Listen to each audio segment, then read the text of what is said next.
չի ուղղակի։ Կներեք իմ կարծիքով ամոթա, որ չքշի։ Հաղորդակից լինել հոգևոր կյանքին եւ մշակույթին։ Այսօր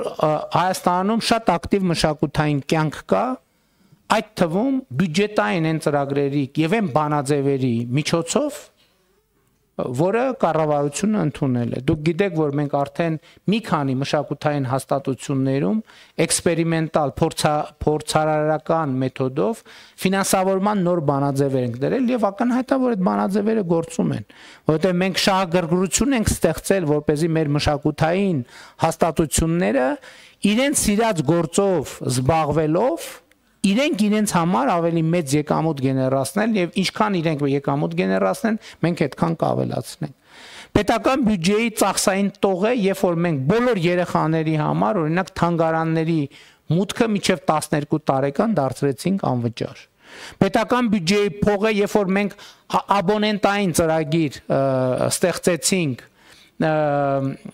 աբոնեմենտային ծրագիր ստեղծեցինք դպրոցականների համար, որպեսզի ամեն դպրոցական տարին պետական բյուջեի հաշվին գոնե մի թատրոն, գոնե մի թանգարան, գոնե մի համերգ այցելի եւ դրանում ներառեցինք նաեւ տրանսպորտային ծախսերը մարզից մարզ տեղափոխելու երեխաներին մարզից մարզ տեղափոխելու համար։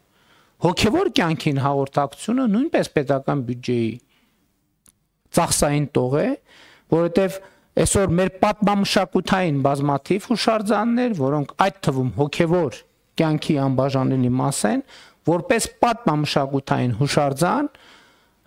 պատկանում են պետությանը, այսինքն պետության սեփականությունն են եւ գտնվում են պետության հոգացության ներքո։ Եվ այդ թվում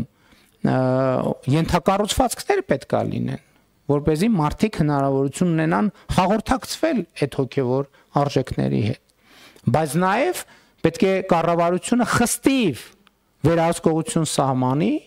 որպեսզի, ինչպես արդեն առիթ ունեցել եմ ասելու, ոմանք այդ պատմամշակութային հուշարձանները չուլան չդարձնեն, որովհետև ելի եմ ասում, դա վիրավորում է մարդկանց հոգևոր զգացումները։ Կարճ ասած, իհարկե այս ցանկը կարող ենք շարունակել, ես չեմ ուզում շարունակել։ Երջանկությունը պետք է արտահայտված լինի պետական բյուջեում։ Ես հիշում եմ բյուջետային քննարկումները, որ ամենատարբեր դեռ լրագրող եղած ժամանակներից ես ինքս էլ որպես պատգամավոր գործելով բյուջեին տարբեր անուններ եմ տվել եւ տարբեր ժամանակներում բյուջեի համար եղել են տարբեր ձևակերպումներ։ Չգիտեմ, բանի ճգնաժամի բյուջե, ետճգնաժամի բյուջե, կոնսերվատիվ բյուջե, հուսահատության բյուջե, զարգացման բյուջե։ Ես կարծում եմ, որ մենք ընդհանրապես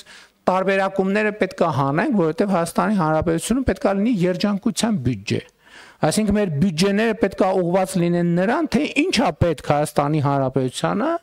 եւ նրանց քաղաքացիներին երջանիկ լինելու համար։ Եվ սա կարծում եմ շատ կարևոր արձանագրում է, որը մենք պետք է անենք։ Բայց չեմ ուզում եւ չեմ կարող շղթել, որ մարդու երջանկության համար,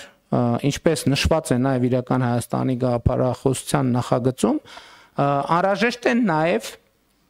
անհրաժեշտ կենցաղային պայմաններ։